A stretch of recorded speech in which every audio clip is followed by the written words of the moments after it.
What would you do if you found a hotel receipt in your husband's pocket at 6 in the morning? A receipt for champagne, chocolate-covered strawberries, room service for two, while you were home, 8 months pregnant, carrying his child. Grace Mitchell thought she knew her husband. She thought she knew her marriage. She thought she knew her life. She was wrong about everything. But here's what Bradley didn't know. This His wife email wasn't the proves they naive, knew trusting about the woman he believed shipment. her to be. She had The suspected date for matches months. the manifest. She had been watching, waiting, I've got it. gathering evidence. And when she finally had enough of proof, she didn't cry. She didn't scream. She didn't confront him. She made a plan that would leave Bradley coming home to an empty house, divorce papers on his pillow, and a wife who had vanished into thin air. This is a story about betrayal, about survival, about a woman who refused to be a victim. Stay with me until the end. I promise you won't regret it. The receipt was still warm from his wallet when Grace found it. She stood in their bedroom at 6:15 in the morning. The bathroom door was closed. Steam crept through the gap at the bottom. Bradley was in the shower singing some old song she used to love. Grace had only meant to pick up his pants from the floor. He never left clothes on the floor.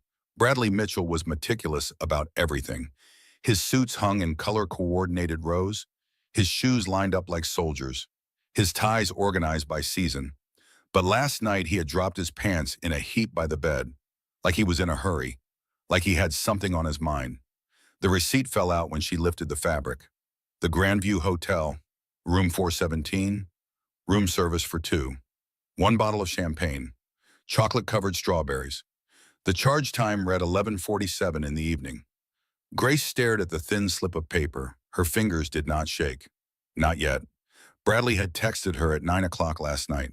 Working late again, babe, don't wait up. Kiss the belly for me. She had believed him. She always believed him. The baby kicked inside her. 8 months pregnant, and this child never stopped moving. Grace placed her free hand on her swollen stomach. The kicks came harder now, almost urgent. She could hear Bradley still singing, the water still running, the steam still rising. Grace did something that surprised her. She pulled out her phone and photographed the receipt, front and back. Then she folded it carefully and slipped it back into his pocket, exactly where she found it.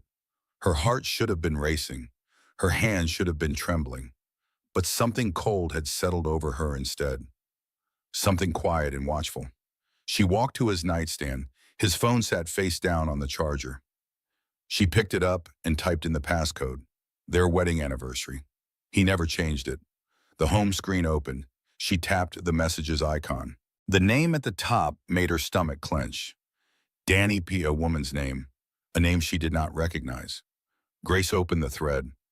Last night was incredible. I can't stop thinking about you. She suspects nothing. The words blurred for a moment. Grace blinked hard. She would not cry. Not now, not yet. She scrolled up. The messages went back weeks, months. Little hearts and inside jokes and plans to meet. Photos she could not bring herself to open. The bathroom door handle turned. Grace placed the phone exactly where she found it, face down, charging. She straightened her robe and walked toward the door. Bradley emerged in a cloud of steam, a white towel wrapped around his waist, water droplets on his shoulders. That smile she used to trust spread across his face. "Morning, beautiful," he said. He crossed the room and kissed her forehead. His lips were warm. His cologne was fresh, the same cologne she had bought him for Christmas. "How's my little guy doing?" he asked, placing his hand on her belly. The baby kicked against his palm. "Active," Grace said. Her voice sounded normal. She did not know how. Bradley grinned. "That's my boy, already training for soccer." They did not know the gender yet. Bradley had decided it was a boy. He talked about teaching his son to throw a football, taking him to baseball games, all the things his father had done with him. Grace watched her husband dress for work, the careful selection of his tie, the precise adjustment of his cuffs, every movement so familiar, every gesture now suspect. "Big day?" she asked. "Client meetings," Bradley replied. "Might run late again. You know how it is." She knew exactly how it was. He kissed her goodbye at the front door, a quick peck on the lips. His hand brushed her belly one more time. "Love you," he said. Love you too. The words tasted like rust in her mouth. Grace stood at the window and watched his car back down the driveway, the black Mercedes that she had helped him pick out, the same car that had probably driven to the Grandview Hotel last night. She watched until the taillights disappeared around the corner. Then she walked upstairs to his home office. Bradley kept his laptop on the antique desk she had restored for his birthday. She had spent 3 months stripping the old wood, finding the perfect stain, replacing the brass handles. She opened the laptop. The password was the same as his phone. His email loaded. She typed a name into the search bar. Danny P47 results. Grace began to read. The first email was from 4 months ago, a casual message about a work project. Nothing suspicious, but the tone shifted quickly. By the second week, they were meeting for coffee. By the third, drinks after work. The fourth month told a different story: hotel confirmations, dinner reservations, a jewelry receipt for a necklace that Grace had never seen. She checked the calendar he shared with her. Every Thursday marked as client dinner. Every Thursday for the past 3 months. Grace opened his photo library. The images loaded slowly. Her breath caught. Bradley and a young woman, blonde hair, sharp smile. They sat at a restaurant Grace recognized, a place she had suggested for their anniversary last year. Bradley had said it was too expensive. More photos, a beach somewhere, a rooftop bar, his arm around her shoulders, her head against his chest. The timestamps matched his late nights, his business trips, his client dinners. Grace closed the laptop. She sat very still in his leather chair. The morning sun streamed through the window. Dust particles floated in the light. The grandfather clock in the hallway ticked, ticked, ticked. The baby shifted inside her. A roll rather than a kick this time, like the child was settling in, getting comfortable. Grace placed both hands on her stomach. "I know," she whispered. "I know, baby. Mama knows. She should call someone. Her mother, her best friend, a lawyer, anyone. But first she needed to understand how deep this went." She opened the laptop again. An hour passed, then 2.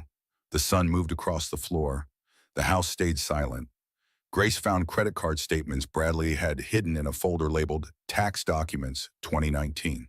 The charges told their own story. Hotels she had never visited, restaurants she had never seen. A spa day that was not for her. But it was the email to his mother that broke something inside her. The message was dated 6 weeks ago, a conversation thread between Bradley and Peggy Mitchell. "When are you telling her?" Peggy had written. "After the baby comes," Bradley replied. "I need to make sure I have custody leverage first. The courts favor mothers, but if I can establish that she's unstable or unfit, I have a chance." "Smart thinking," Peggy wrote back. "That girl was never good enough for this family anyway. I told you from the beginning." Grace read the words 3 times. Her mother-in-law knew. The woman who smiled at her across the dinner table. The woman who rubbed her belly and talked about being a grandmother. She knew about the affair. She was helping plan the divorce. They were calculating custody of a baby who was not even born yet. Grace closed the laptop for the final time. She stood and walked to the window. The neighborhood stretched out below her. Manicured lawns and expensive cars and houses full of secrets. She had built a life here, decorated every room in this house, planted the garden in the backyard, hung the photos on the walls. All of it was a lie. Grace picked up her phone. Her hands were steady now, completely steady. She dialed a number she knew by heart. Vivian answered on the second ring. "Grace, everything okay? I need you to come over, right now." A pause. "What happened?" Grace looked around her husband's office, the desk she restored, the chair she picked out, the life she thought she was building. "I'll explain when you get here," she said. "But Viv, come alone and bring your work bag." Vivian Hayes was not just her best friend from college. She was also one of the best divorce attorneys in the state. "I'm on my way," Vivian said. Grace ended the call. She walked to the nursery she had spent months preparing, the soft gray walls, the white crib she assembled herself because Bradley was always too busy, the mobile of silver stars that caught the morning light. She had imagined bringing her baby home to this room, rocking in the glider by the window, watching her child sleep in the crib she chose with such hope. Now she saw it differently. She saw all those nights alone, painting these walls while Bradley worked late. All those weekends building furniture while he played golf. All those moments she explained away and forgave and forgot. He had never been too busy for work. He had been too busy for her. Grace sank into the glider. The cushions were soft beneath her. The nursery smelled like fresh paint and the lavender sachets she had placed in the drawers. The baby kicked again, strong and steady. "We're going to be okay," Grace whispered. "I don't know how yet, but we're going to be okay."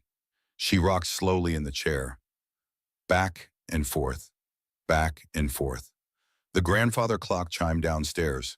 9 in the morning. Vivian would be here soon. And then Grace thought the real work would begin. Vivian arrived in 23 minutes. Grace heard the car pull into the driveway, the engine cutting off, the click of heels on the front walk. She opened the door before Vivian could knock. Her best friend stood on the porch in a navy suit, her dark hair pulled back, her leather bag clutched against her side. The face Grace had known since freshman orientation at Boston College was tight with concern. "You look calm," Vivian said. "That scares me."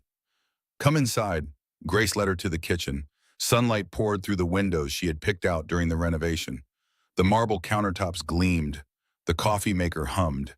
She had printed everything, the emails, the receipts, the text screenshots, the credit card statements.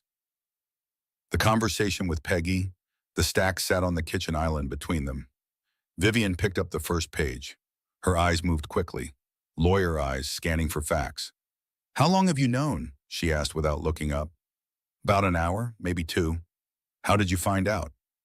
"A receipt fell out of his pocket. Then I checked his phone, then his laptop." Vivian set down the first page and picked up the second. Her jaw tightened. "These photos go back 3 months, she said. "I know." "The jewelry receipt is from 4 months ago." "I know." Vivian looked up. Her eyes were hard now, not with anger at Grace, with something sharper. "He's been planning this," she said. "The timeline shows intent. The email to his mother shows premeditation." Grace nodded. The words confirmed what she already knew. "What are my options?" she asked. Vivian set down the papers. She pulled out a chair and sat. Grace sat across from her. "In this state, infidelity affects the divorce settlement motion," Vivian said. "Not as much as it used to, but it matters, especially when there's documentation, especially when there's a pattern. What about custody?" "That email to his mother is gold. He's literally discussing how to manipulate custody proceedings before the baby is born. Any judge would take a dim view of that." Grace felt something loosen in her chest, just slightly. "So I have leverage," she said. "You have significant leverage. But here's what matters now." Vivian leaned forward. "You have 2 choices. Confront him today and lose the element of surprise, or prepare carefully and leave on your terms." Grace thought about Bradley singing in the shower, his kiss on her forehead, his hand on her belly. "Love you, babe." "I want him to feel what I'm feeling right now," Grace said. Blindsided, helpless, like the ground just disappeared beneath his feet. Vivian nodded slowly. "Then we need time. 2 weeks, maybe 3. "For what?" "Documentation, asset protection, finding you a place to go, making sure every legal piece is in position before he knows anything is wrong." Grace looked around her kitchen. The kitchen she designed, the house she made into a home. "I can do that," she said. Vivian reached across the island and took her hand. "Grace, I need to ask you something, and I need you to be honest with me." "Okay. Did you have any idea before today?" Grace was quiet for a long moment. The refrigerator hummed. A bird sang outside the window. The baby shifted inside her. "Yes," she finally said. "I think I did." Vivian waited. "About 2 months ago, I noticed perfume on his collar, not mine. I told myself it was nothing. Someone hugged him at work. A client meeting." Grace pulled her hand back. She wrapped her arms around herself.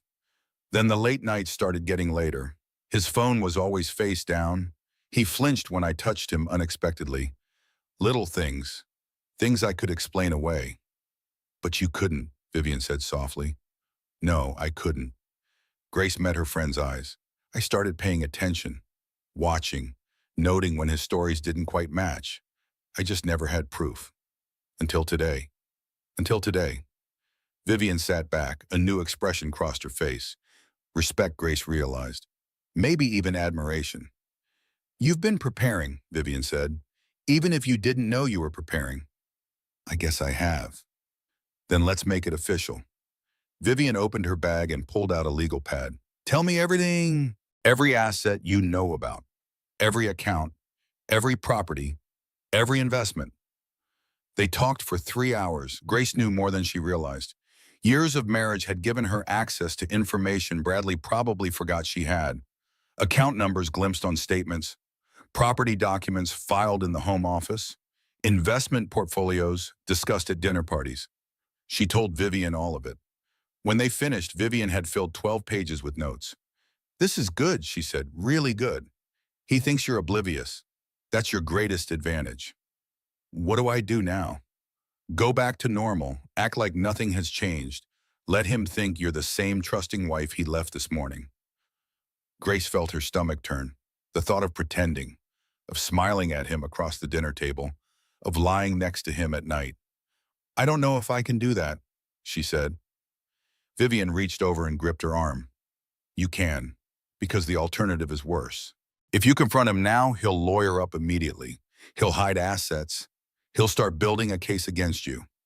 That email to his mother tells you exactly what he's capable of. Grace thought about the words again.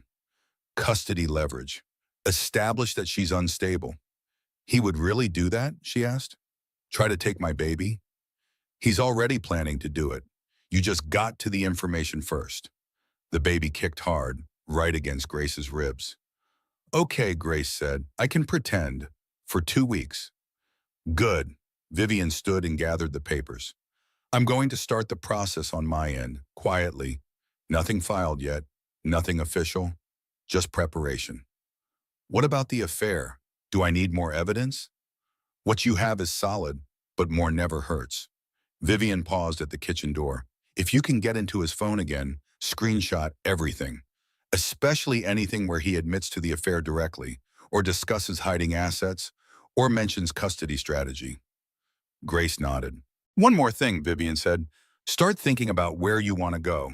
When you leave, you need a place he can't find. Cash transactions only. Nothing traceable. I'll figure it out. Vivian crossed the kitchen and hugged her, carefully, around the belly. You're going to get through this, she whispered. You're stronger than you know. Grace held on for a moment, then she let go. After Vivian left, Grace stood alone in her kitchen. The afternoon sun had shifted. Shadows stretched across the floor. The house was silent except for the clock. She thought about the woman she had been this morning. The one who picked up her husband's pants without suspicion. The one who believed his texts about working late. That woman was gone now. Grace walked upstairs to the nursery. She stood in the doorway and looked at the room she had created with such hope. The crib she assembled alone. The walls she painted while Bradley was at his client dinners. The mobile she hung while he was in hotel rooms with another woman. She had been alone in this marriage for longer than she realized. The only difference now was that she knew it. Grace placed her hands on her belly. The baby was quiet, resting maybe, gathering strength. We're not alone, she said softly. We have each other, and that's enough. She turned off the light and closed the door. Tonight, Bradley would come home. He would kiss her and ask about her day and tell her about his meetings, and she would smile and nod and pretend. But underneath the performance, she would be counting down the days. 12 days until the company gala. 12 days until Bradley spent an entire evening with his mistress, thinking his wife was home alone. 12 days until Grace Mitchell disappeared. The next 12 days passed like a fever dream. Grace woke each morning beside her husband. She felt his warmth next to her, smelled his familiar scent on the pillow, watched him dress for work in the closet they shared. Every moment was a performance. Good morning, beautiful, Bradley said on day 3. He was adjusting his tie in the mirror, the blue one she bought for his birthday. Good morning, Grace replied from the bed. Her voice sounded normal, cheerful even. Sleep okay? The baby was active, but I managed. He crossed the room and kissed her forehead, the same spot he always kissed, the gesture she used to find so tender. Try to rest today, he said. You're doing amazing, you know that? Growing a whole human being. Grace smiled up at him. I'll try. He left for work. She listened to his car pull away. Then she got up and continued her secret preparations.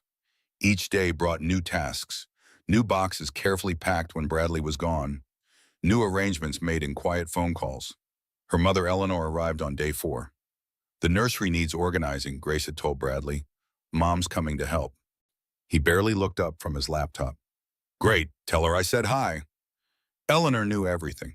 Grace had told her the first night, sitting in the parked car outside her mother's apartment building. Unable to go inside, unable to stop shaking. Her mother had held her for 20 minutes. No words, just presence. Now Eleanor moved through the house like a ghost, cataloging what mattered, deciding what to take. The photo albums, she said on day 5. They stood in the living room while Bradley worked late. Again. All of them, Grace asked. Every photo of you, every memory that belongs to you. Leave the wedding pictures if you want. But everything from before, everything from your childhood, that comes with us. Grace nodded. Her throat was too tight to speak. They packed in the evenings, after dinner, after Bradley retreated to his office for conference calls that Grace now knew were something else entirely. Day 6 brought a different kind of pain. Grace was folding baby clothes in the nursery, tiny onesies in soft colors, little socks no bigger than her thumb. She picked up a pale green sleeper. The fabric was impossibly soft. A memory surfaced without warning. 3 months ago, the 20-week ultrasound. Bradley had held her hand in the dark room. The technician moved the wand across her belly. The baby appeared on screen. A tiny human. Their tiny human. Look at that, Bradley had whispered. His voice cracked. Grace, look at our baby. She remembered the tears in his eyes, the way he squeezed her fingers, the pure joy on his face. Had he already been seeing her then? Was he already sleeping with Danny when he cried at the ultrasound? Grace set down the sleeper. Her hands were shaking. She thought about the name discussion. 2 months ago, sitting on the back porch, watching the sunset. If it's a boy, I like James, Bradley had said, after my grandfather. And if it's a girl? Josephine, Josie for short. I've always loved that name. Grace had leaned her head on his shoulder. Josie Mitchell. I like it. He had kissed her hair. I love you, Grace. I love our family. Was that a lie too? Every tender moment, every soft word, every plan for the future. The nursery blurred around her.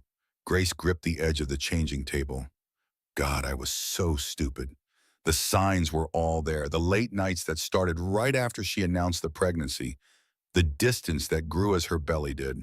The way he looked at his phone instead of at her. She thought he was stressed about becoming a father. She thought he was working hard to provide for their growing family. She never thought he was falling in love with someone else. The baby kicked, hard, like a reminder. Grace wiped her eyes with the back of her hand.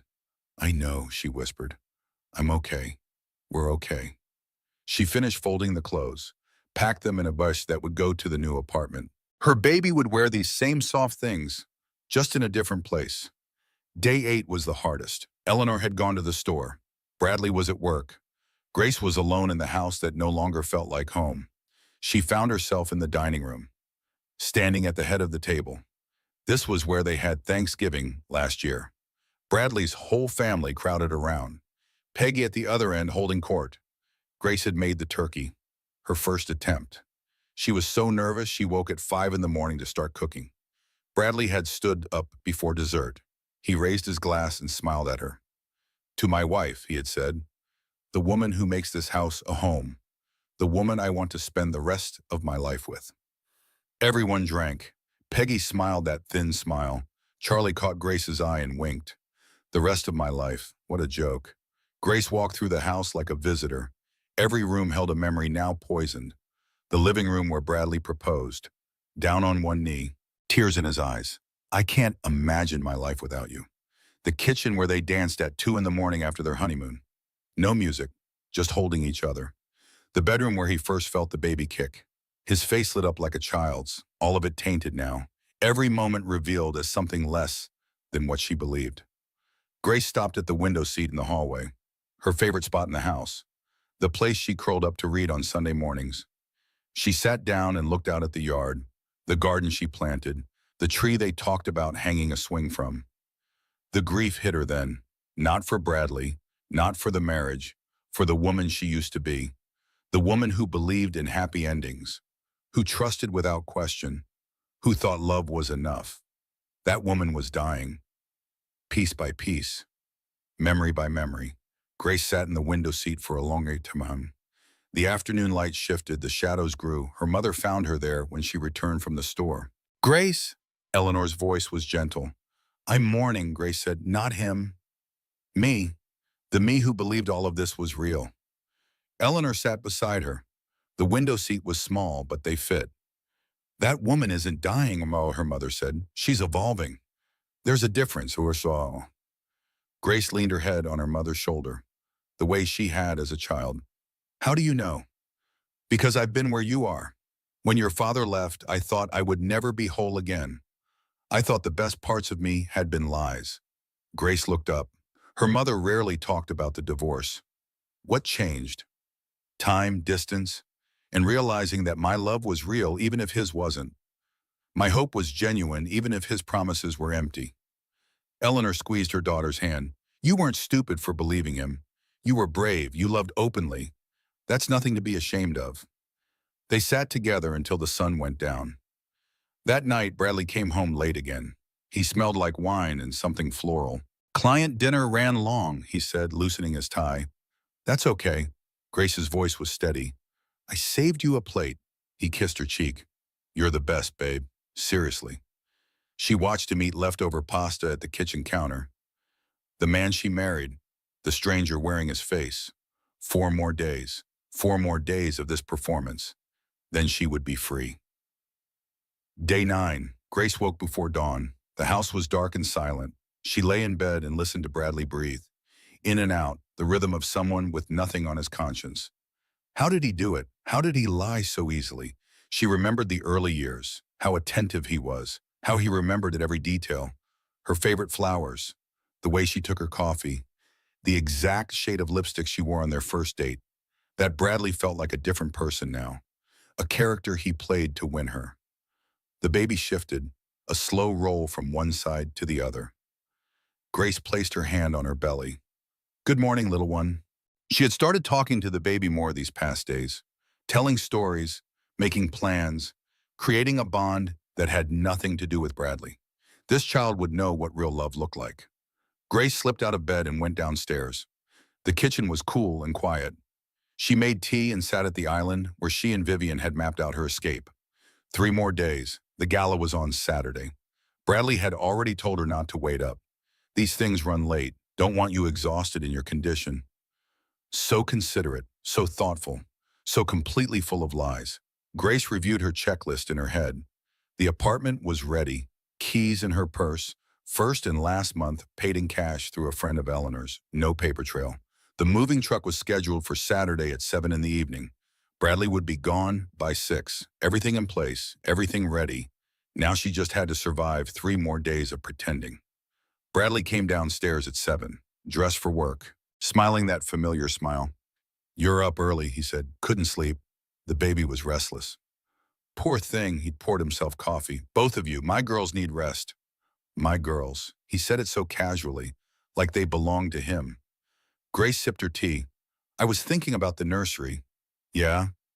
"Mom and I finished organizing yesterday. You should come see it tonight." Bradley's smile flickered, just slightly, just enough. "Tonight might be tough. I've got that thing with the Davidson account." The Davidson account. Right. "Maybe tomorrow then," Grace said. "Tomorrow for sure." He kissed her goodbye at the door. His lips were warm on her forehead. "Love you," he said. "Love you too." The words meant nothing anymore, just sounds she made to maintain the illusion. Grace watched him drive away. Then she called Vivian. "How are you holding up?" Vivian asked. "I'm fine, 3 more days. The papers are ready. Everything's in order. When he gets home Saturday night, he'll find them on his pillow." Grace closed her eyes. Imagine Bradley walking into their empty bedroom, picking up the divorce papers, reading his own name. "What about the ring?" she asked. That is your call. Some women keep them, some sell them, some leave them behind. Grace looked at her left hand. The diamond caught the morning light. I'll leave it, she said. I don't want anything that reminds me of him. Okay. What about the new place? Everything set? Ready and waiting. Mom's already moved most of my boxes over. Good. Grace, I need to tell you something. The tone of Vivian's voice changed, grew serious. What is it? I did some digging on Bradley, professional digging. There's a pattern here. Grace's stomach tightened. What kind of pattern? 3 relationships before you all ended badly. One ex-girlfriend filed a restraining order during college. Another ex-fiancée lost her job after Bradley told her employer she was mentally unstable. The kitchen seemed to shrink around Grace. He's done this before, she said. Exactly. You're not his first target. You're just the first one who figured it out before he could destroy you. Grace thought about the email to Peggy. Custody leverage. Establish that she's unstable. The playbook was already written. He had used it before. Thank you for telling me, she said. Knowledge is power. And Grace, you're going to be okay. Better than okay. After the call, Grace sat with the information. 3 women before her, 3 women who believed his lies. 3 women he hurt when they became inconvenient. The anger was different now. Colder, more focused. She wasn't just leaving a cheating husband. She was escaping a predator. Day 10. The gala preparations were everywhere. Caterers called about dietary restrictions. The event coordinator confirmed the seating chart. Bradley's assistant sent his tuxedo to be pressed. Grace played her part, the supportive wife who wouldn't be attending because of her condition. Are you sure you don't want to come? Bradley asked that night. They were eating dinner together, a rare occurrence lately. 8 months pregnant at a black tie event? Grace laughed. I can barely stay awake past 9. Bradley reached across the table and took her hand. I appreciate you being so understanding. I know these work things are boring. These work things, where he paraded his mistress in front of colleagues who all knew the truth. It's fine, Grace said. Really? You're amazing, you know that? She wanted to scream, to flip the table, to throw every lie back in his face. Instead, she smiled. I try. That night, Grace lay awake beside him. The darkness pressed down on her chest. 2 more days. 2 more days of this man's hands on her belly, his lips on her skin, his voice saying words that meant nothing. She thought about all the wives who stayed, who believed the apologies, who accepted the explanations. That almost was her. If she hadn't found the receipt, if she hadn't checked his phone, she would have been blindsided after the baby was born, accused of instability, fighting for custody of her own child. The thought made her sick, but it also made her strong, because Grace wasn't just leaving, she was taking back control. Day 11, one day before the gala, one day before freedom. Grace spent the afternoon in the nursery, not packing anymore, just sitting. The room was almost empty now, the crib disassembled, the decorations boxed. Only the glider remained. She rocked slowly in the chair. The afternoon sun warmed her face. The baby was active today, rolling and kicking and hiccuping. Almost time, Grace whispered. 1 more night, then we're gone. She thought about the new apartment, a 2-bedroom in a neighborhood Bradley would never think to look. Smaller than this house, less impressive, but it would be hers, truly hers. No lies in the walls, no betrayal in the foundation. Grace placed her hands on her belly. She could feel the baby's back, a small curve against her palm. I'm going to tell you a story someday, she said, about a woman who woke up just in time, who escaped before the trap closed, who built a beautiful life from the ruins. The baby kicked in response. That's you and me, little one. We're the story, and it's going to be a good one. That evening, Bradley came home with flowers, yellow roses, her favorite.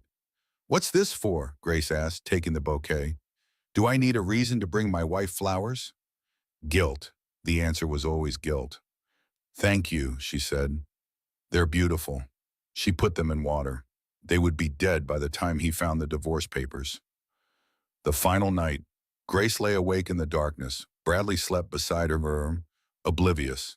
Tomorrow he would go to his gala, wear his expensive tuxedo, dance with his mistress while his colleagues watched, and Grace would disappear.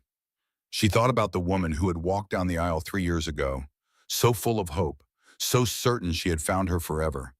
That woman was already halfway gone. By tomorrow she would be a memory, but something new was growing in her place, something stronger. Grace didn't know exactly who she would become, but she knew this. Whoever that woman was, she would be honest. She would be brave. She would never let anyone make her feel small again. The baby kicked one final time, then went still. Grace closed her eyes. Tomorrow, everything would change. Saturday arrived like any other day. Morning light through the curtains, Bradley humming in the shower, the smell of coffee drifting up from the kitchen. But Grace felt the difference in her bones. She lay in bed and listened to the sounds of her marriage ending, the water turning off, the bathroom door opening, her husband's footsteps crossing to the closet. "You're awake," Bradley said. He was wrapped in a towel, water still beating on his shoulders. "Just watching you get ready." He smiled, that charming smile she used to trust. "The gala starts at 6. I'll probably be home around midnight. Maybe later." Later, of course. "That's fine," Grace said. "I'm just going to rest. Maybe watch a movie with Mom." "Your mother's still here?" "She's helping with the nursery. You know how she is." Bradley nodded. He was already distracted, already thinking about the evening ahead. Grace watched him dress, the crisp white shirt, the perfectly tailored pants, the tuxedo jacket that cost more than her first car. He looked handsome. She had always thought so, but handsome didn't mean honest. Charm didn't mean character. "How do I look?" Bradley asked, adjusting his bow tie in the mirror. "Perfect." The word tasted bitter, but her voice was steady. He crossed the room and kissed her forehead. His cologne filled her senses, the same cologne he would be wearing when he danced with Danny. "Love you, babe. Take care of our little guy." "I will." Bradley left at 5:45. Grace stood at the window and watched his car pull away. The Mercedes disappeared around the corner. She did not cry. She did not scream. She did not fall apart. Instead, she picked up her phone and sent a single text. "It's time." Eleanor arrived first, then Vivian, then the moving truck parked 3 blocks away. The evening sun painted the house in gold. Grace stood in the foyer and looked around. "Ready?" Eleanor asked. Grace nodded. "Let's go." They worked efficiently. Grace had spent weeks planning this. Every item tagged with colored stickers. Green for hers, red for his, yellow for shared. The movers carried boxes to the truck. Eleanor directed traffic. Vivian documented everything for the legal record.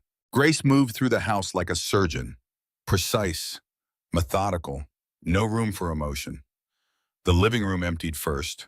Her grandmother's quilt, the art she had chosen, the books she had collected since college. Then the kitchen, her copper pots, her grandmother's china, the stand mixer she used every Christmas morning, the dining room, the crystal glasses from her mother, the table runner she made in the craft phase of her 20s. Each item carried a memory. Each memory now freed from these walls.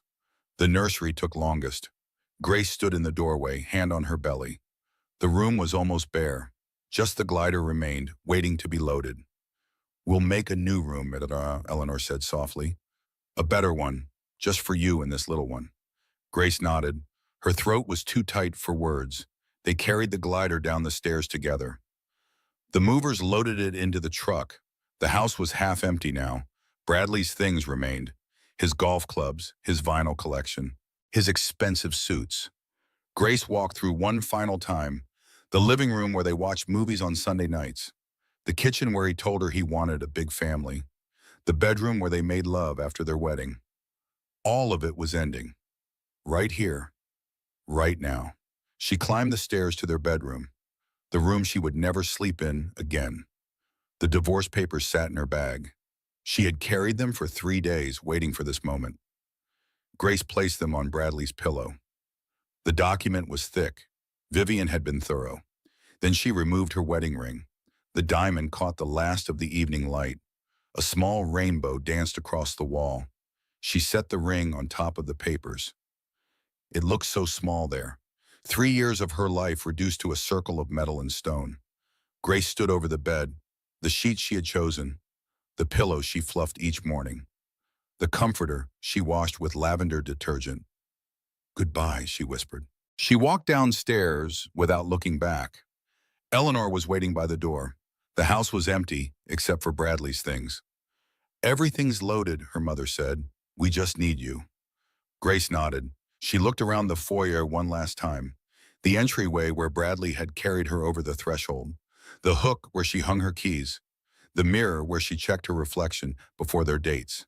She opened the front door. The evening air was warm. Somewhere down the street, a neighbor's sprinkler hissed. Grace stepped outside. Her mother followed. She turned back and looked at the house. Her house. The place she had made into a home.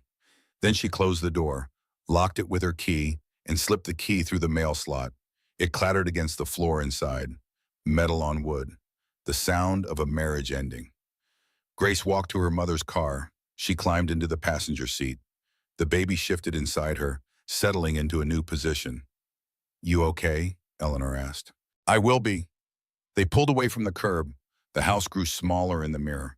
Smaller and smaller until it disappeared. Grace faced forward, toward whatever came next.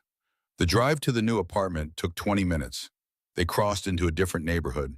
Smaller houses, older trees, a community Bradley would never think to search. Eleanor parked outside a brick building, 3 stories. Nothing fancy, but solid, safe. This is it, her mother said. Grace looked up at the building. Somewhere on the second floor, apartment number 7 waited for her. It's perfect, she said. They unloaded boxes until 10:30. Vivian had to leave at 9. A babysitter deadline. She hugged Grace tight before going. You did it, Vivian whispered. The hard part is over. Grace wasn't sure that was true, but she held on anyway. By 11, the apartment had taken shape, not unpacked, not organized, but present, her things in her space. Eleanor made tea in the tiny kitchen. They sat on the couch Grace had bought secondhand online. He'll be home soon, Eleanor said. Grace checked her phone. No messages. Bradley was still at the gala, still dancing with Danny, still thinking his wife was home watching movies. I know, she said. They sat together in the quiet. The apartment creaked around them. New sounds, new shadows. The baby was still, resting after the long day. How do you feel? Eleanor asked. Grace thought about it, really thought. Empty, she said, but not in a bad way, like I've made room for something new. Eleanor squeezed her hand. That's exactly right. At midnight, Grace's phone buzzed. A text from Bradley. Just got home. Where are you? She stared at the words. He was standing in their empty house right now, looking at bare walls and missing furniture. Another text. Grace? What the hell is going on? Then another. Where are my things? And another. Call me right now. Grace turned off her phone. He found the papers, she said. Eleanor nodded. Good. They sat in silence for another hour. Grace didn't turn her phone back on. Whatever Bradley was feeling right now, whatever fury or confusion or desperation, she didn't need to see it. That chapter was over. At 1 in the morning, Eleanor went to the guest room. Grace stayed on the couch. She pulled a blanket around herself. The apartment was dark except for streetlight through the window. The baby kicked. Once, twice, then settled. We did it, Grace whispered. We really did it. She closed her eyes. Sleep came slowly. But when it arrived, she didn't dream of Bradley.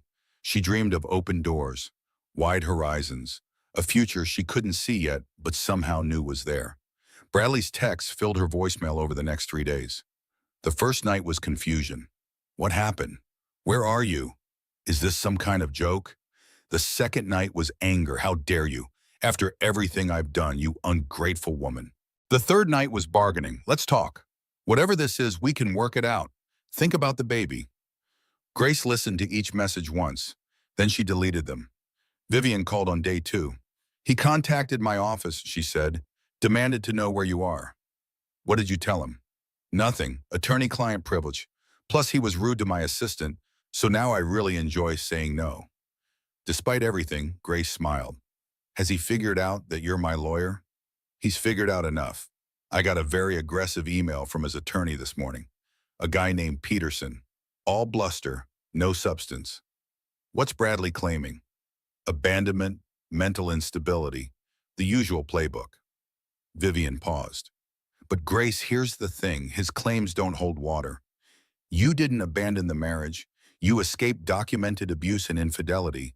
And mental instability? The only evidence he has is that you left him, which isn't exactly a sign of poor judgment. Grace sat on her second-hand couch.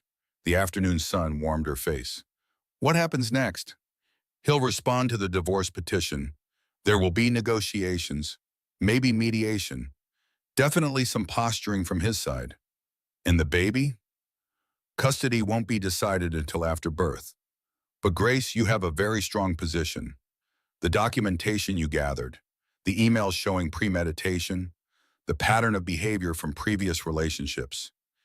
Any family court judge will see exactly who Bradley is. That evening, Grace unpacked the nursery boxes.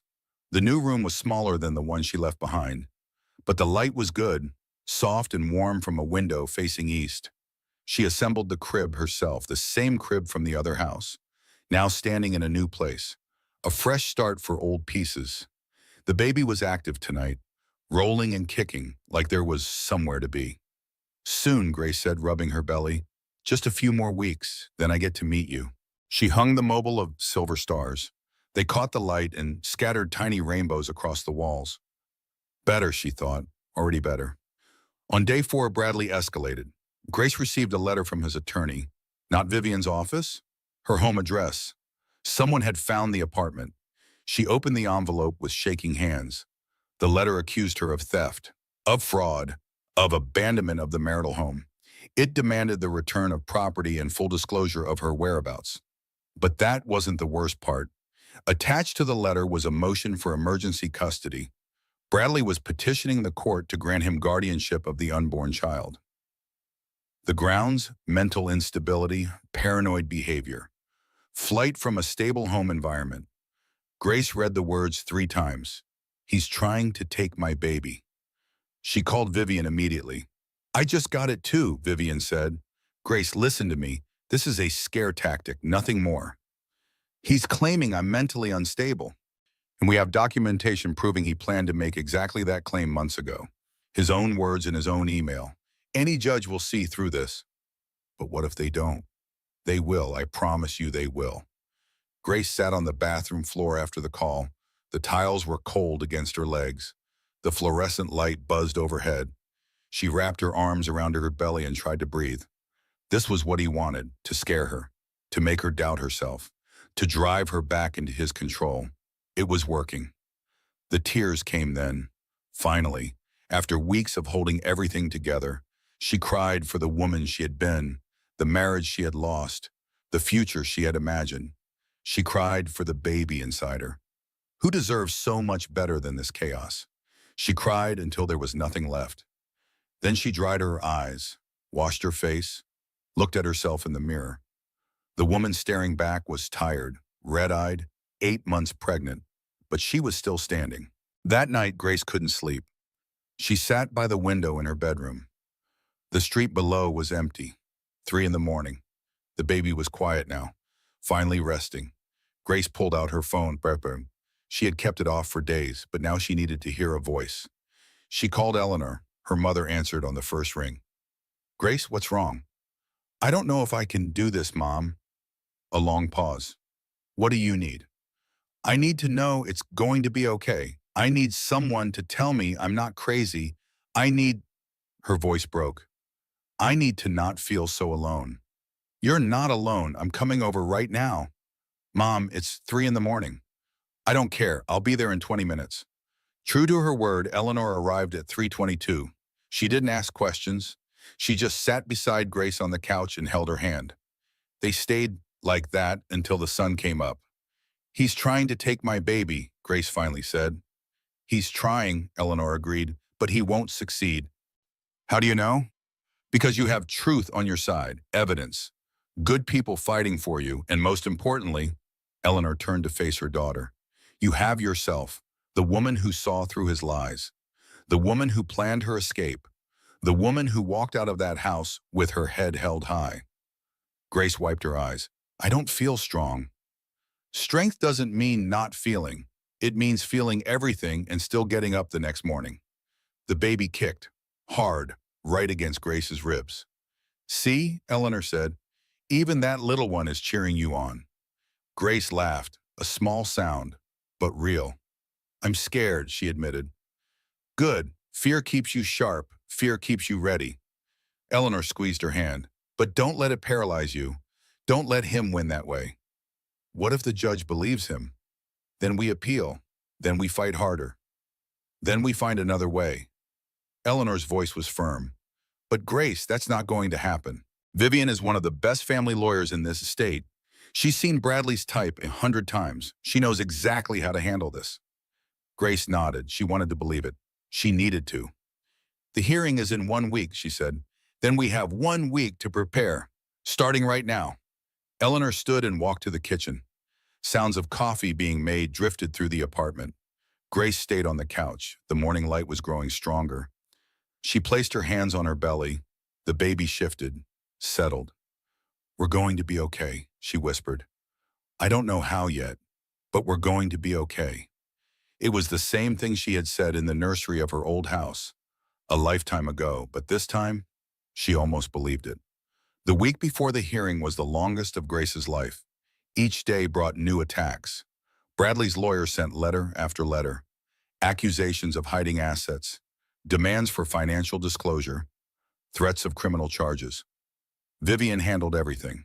Ignore the noise, she said. Focus on the hearing. But the noise was hard to ignore. Grace stopped leaving the apartment. The outside world felt dangerous, like Bradley might be around every corner. She ate when Eleanor reminded her, slept when her body forced her, moved through the hours like a ghost. The baby was the only thing that felt real. At night, Grace sat in the nursery, the room she had created for her child, the only space that was truly hers. She talked to the baby for hours, told stories about her own childhood, described the life they would build together. Your grandmother taught me to make pie, she said one night. Apple, with a lattice crust. It takes forever, but it's worth it. The baby kicked in response. I'll teach you too, when you're old enough. We'll make it together. These moments were the only peace she could find. 3 days before the hearing, everything fell apart. Grace woke at 2 in the morning to cramping. Not labor, doctor. Calloway had described what that would feel like. This was different. A tightening across her belly, a pressure that wouldn't release. She called the doctor's emergency line. Stress can cause false contractions, Dr. Calloway said. You need to rest, hydrate, try to stay calm. Stay calm, as if that were possible. Grace hung up the phone and walked to the window. The street was empty. The night was silent. The whole world asleep except for her. She thought about Bradley in their old house, sleeping in their old bed, surrounded by his remaining things. Did he feel guilty? Did he lie awake wondering how it had come to this? Probably not. Men like Bradley never questioned themselves. They just found someone else to blame. The cramping eased. The baby settled. Grace stayed at the window. What if she couldn't do this? What if she wasn't strong enough? The thought surfaced like a dark wave, pulling her under. She had spent her whole life being strong, being capable, being the one who held things together. But this was different. This was facing a man who wanted to destroy her, a legal system that might not protect her, a future that was completely uncertain. What if she failed? What if her baby ended up with Bradley? The thought made her physically sick. Grace sank to the floor beneath the window. The carpet was rough against her legs. The darkness pressed in from every side. She thought about her father, the man who left when she was 7, who chose a new family over his first one. She had sworn she would never be like him, that she would fight for her children no matter what. But fighting took energy. It took hope. And right now, both were running out. The tears came silently. No sobs, just a steady flow she couldn't stop. She sat there for a long time, minutes or hours, she couldn't tell. Eventually, the sky began to lighten, dawn creeping through the window. Grace wiped her face, her body ached from sitting on the floor. She thought about getting up, making coffee, starting another day of waiting and worrying, but she couldn't move. The baby kicked, a gentle flutter, like a whisper. I know, Grace said. I know I need to get up. Another kick, stronger this time. Just give me a minute. She closed her eyes. The morning light warmed her face. And then, without planning to, she started to talk. I'm scared, she said out loud. I'm scared that I'm not enough, that I can't protect you, that I'm going to fail. The words hung in the empty room. But here's the thing. Grace opened her eyes. Fear doesn't mean I can't try. It just means I have to try anyway. She placed her hands on her belly, the baby pressed back. I chose you, Grace whispered. The moment I knew you existed, I chose you, and that choice doesn't go away because things are hard. The cramping was completely gone now, her body relaxing, her heart steadying. So here's what we're going to do, she continued. We're going to get through the next 3 days. We're going to walk into that courtroom, and we're going to show everyone exactly what we're made of. The baby kicked again, twice in quick succession. Grace laughed. A small sound, but genuine. I'll take that as agreement. She pushed herself up from the floor. Her legs were stiff, but they held her. The apartment was quiet around her, morning light filling every corner. Grace walked to the bathroom, splashed water on her face, looked in the mirror. The woman staring back was exhausted, dark circles under her eyes, hair tangled from a night on the floor. But her eyes were clear, determined. 3 more days, she told her reflection. You can do 3 more days. She squared her shoulders, lifted her chin, and went to make breakfast. The morning of the hearing arrived with unseasonable warmth. Grace dressed carefully, a navy blue dress that still fit over her belly, simple jewelry, comfortable shoes. Eleanor was already waiting in the living room. Vivian had offered to drive them. Ready? Her mother asked. As I'll ever be. The drive to the courthouse took 30 minutes. Grace spent it watching the city pass by. Ordinary people living ordinary lives. No idea what was about to happen in that courtroom. Vivian reviewed the strategy one final time. Let me do the talking. Answer only what's asked. Stay calm no matter what he says. What if he lies? He will lie, and I'll be ready. Vivian caught her eye in the rearview mirror. Trust the process, Grace. You've done everything right. The courthouse was an old building, stone columns and worn steps, justice carved above the entrance. Grace climbed the steps slowly, her belly leading the way, her mother at her side. Inside, the hallways echoed with footsteps and hushed conversations. They reached the courtroom at 8:45. 15 minutes early, Bradley was already there. He stood outside the doors with his attorney, a tall man in an expensive suit. Bradley himself looked polished as ever. Dark suit, red tie, that confident stance Grace knew so well. He saw her and smiled, actually smiled. Grace, he said, you look well. She said nothing, just walked past him into the courtroom. The room was smaller than she expected. Wood panels and fluorescent lights. A bench at the front where the judge would sit. Grace took her place at the table on the left. Vivian beside her, Eleanor in the gallery behind. Bradley entered a moment later. His attorney arranged papers with practiced efficiency. The wait was the hardest part. 20 minutes of silence. Grace focusing on her breathing. In and out, in and out. Then the bailiff stood. All rise. The Honorable Patricia Reyes presiding. The judge entered. A woman in her 60s, silver hair pulled back, sharp eyes behind reading glasses. She sat and gestured for everyone to do the same. This is a hearing regarding the emergency custody motion filed by Bradley Mitchell against Grace Mitchell, Judge Reyes said. I've reviewed the filings from both parties. We'll begin with the petitioner. Bradley's attorney rose. Peterson, Vivian had warned her about him. He laid out his case with practiced calm. The defendant had abandoned the marital home, taken property without consent, fled to an undisclosed location, all signs of mental instability. Your Honor, my client is simply concerned for the well-being of his unborn child. Mrs. Mitchell's erratic behavior raises serious questions about her fitness as a mother. Grace's jaw tightened. Erratic. For leaving a cheating husband. Judge Reyes nodded. In the response? Vivian stood. Your Honor, what opposing counsel describes as erratic behavior was actually a carefully planned exit from a marriage marked by infidelity, deception, and premeditated manipulation. She picked up a folder. I submit Exhibit A. Email correspondence between the petitioner and his mother, dating back 2 months before the respondent left. In these emails, Mr. Mitchell explicitly discusses how to gain custody leverage by establishing that his wife is unstable or unfit. Judge Reyes took the folder. Her eyebrows rose as she read. He planned this, Vivian continued, months before my client discovered his affair. He was already calculating how to take her child while still living under the same roof, sleeping in the same bed, telling her he loved her. Peterson objected. Your Honor, private communications are being taken out of context. Then please provide the context, counselor, because what I'm reading is quite clear. Peterson hesitated. Bradley's confident expression flickered. Vivian pressed on. I also submit Exhibit B, documentation of Mr. Mitchell's pattern of behavior with previous partners. She laid out the evidence. The restraining order from college. The ex-fiancée who lost her job.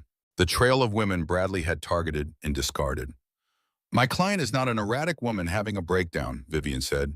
She is the latest victim of a serial manipulator, and she had the strength and intelligence to escape before he could destroy her. Judge Reyes was silent for a long moment. She reviewed the documents. Then she looked at Bradley. Mr. Mitchell, do you deny the affair? Peterson started to speak. The judge held up her hand. I'm asking your client. Bradley shifted in his seat. Your Honor, my marriage was complicated, but whatever personal issues Grace and I were having, that doesn't change my fitness as a father. The question was whether you deny the affair. A pause. No, Your Honor, I do not deny it. The admission hung in the air. And these emails to your mother? Planning custody strategy before your wife knew anything was wrong? I was just preparing for possibilities. Judge Reyes removed her glasses. Her expression was cold. Mr. Mitchell, in 23 years on this bench, I have seen many custody disputes. I have seen genuine concerns about parental fitness. This is not that. She set down the documents. What I see here is a man who was caught in his own trap. A man who planned to manipulate the system against his pregnant wife. A man whose ego cannot accept that she outsmarted him. Bradley's face went pale. The emergency custody motion is denied, Judge Reyes said. Furthermore, I am granting temporary sole custody to Mrs. Mitchell, effective immediately. Grace's breath caught. Mr. Mitchell will have no contact with the respondent except through counsel. He is to remain at least 500 feet from her residence. Peterson rose. Your Honor, sit down, counselor. I'm not finished. The room went silent. Mr. Mitchell, Judge Reyes leaned forward. Your wife did not abandon this marriage. She escaped it. I suggest you reflect on the difference. She gathered her papers. This hearing is adjourned. The gavel came down. Grace sat frozen in her seat, the words echoing in her mind. Temporary sole custody. 500 feet. Vivian squeezed her arm. We won. Behind her, Eleanor made a sound somewhere between a laugh and a sob. Grace turned to look at Bradley. He was staring at the table, his attorney whispering urgently. His confidence was shattered. She felt nothing. No triumph, no vindication, just relief so profound it made her dizzy. They filed out of the courtroom. Grace walked slowly, one hand supporting her belly. In the hallway, an unexpected voice stopped her. Mrs. Mitchell, she turned. Richard Mitchell, Bradley's father, stood a few feet away. He was older than she remembered, lines deeper around his eyes, his suit perfectly pressed but somehow deflated.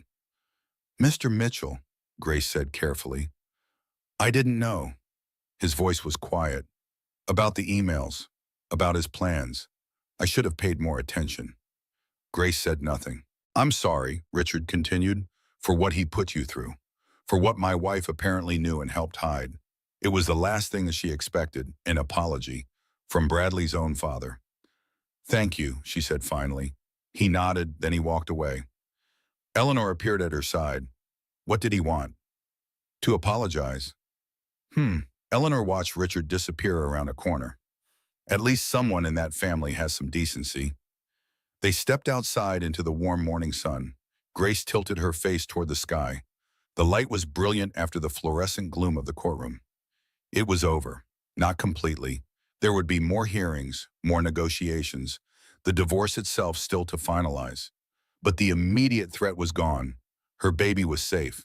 Grace placed her hands on her belly. "We did it," she whispered. "We really did it." The baby kicked in response, strong and certain. Like even in the womb, this child already knew how to fight. The first contraction came at 2:17 in the morning. Grace woke from a dream she couldn't remember. Something about water, about swimming toward a light she couldn't quite reach.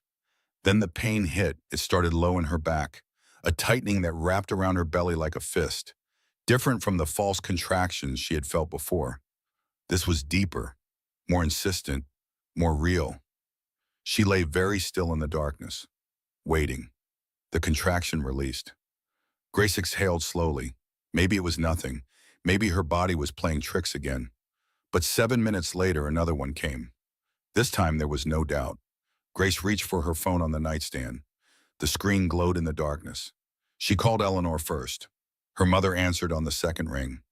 No sleep in her voice, like she had been waiting. "It's time," Grace said. "I'm on my way." The call to Dr. Calloway came next. "How far apart are the contractions?" the doctor asked.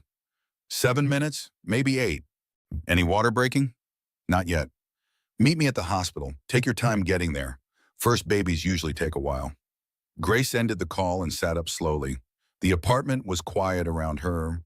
The streetlight outside cast familiar shadows on the wall. She had imagined this moment so many times.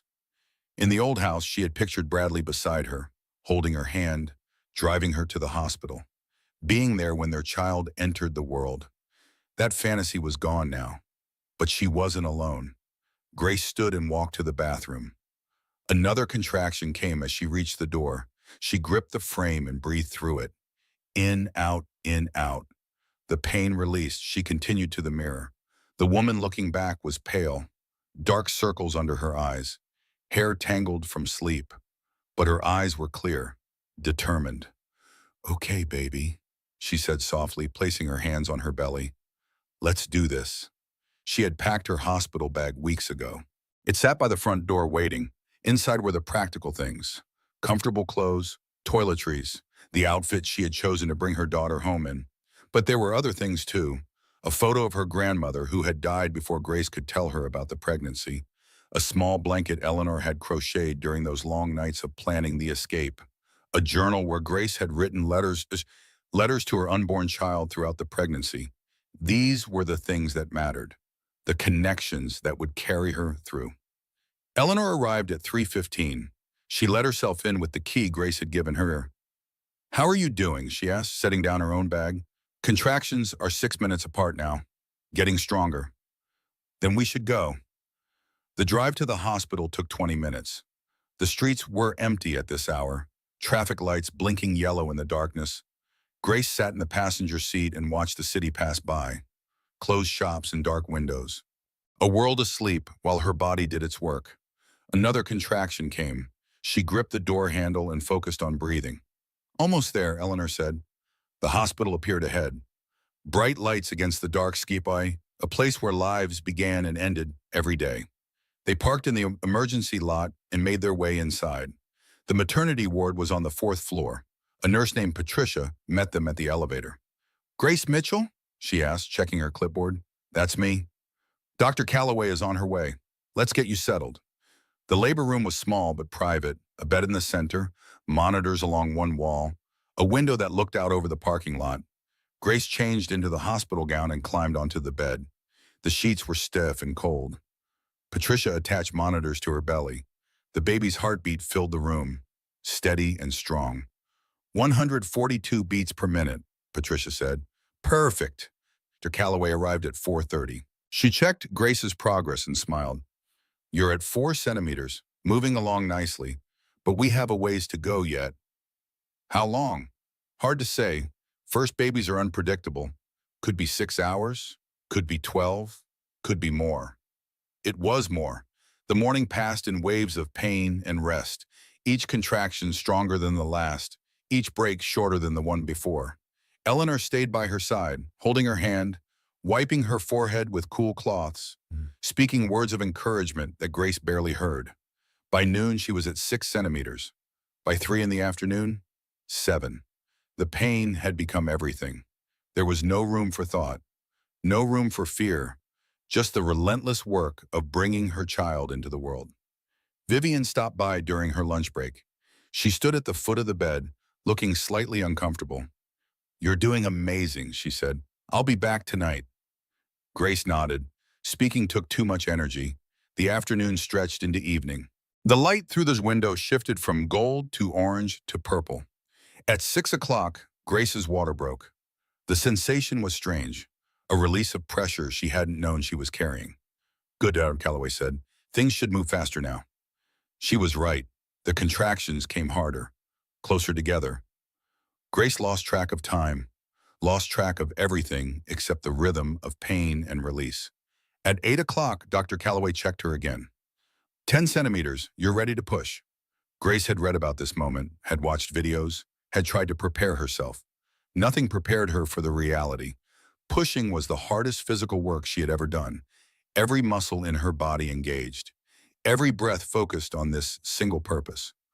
"I can see the head," Dr. Calloway said. "You're almost there." Grace pushed again and again and again. The pressure built to an impossible peak, and then release. A cry filled the room, high and fierce. The sound of new life announcing itself to the world. "It's a girl," Dr. Calloway said.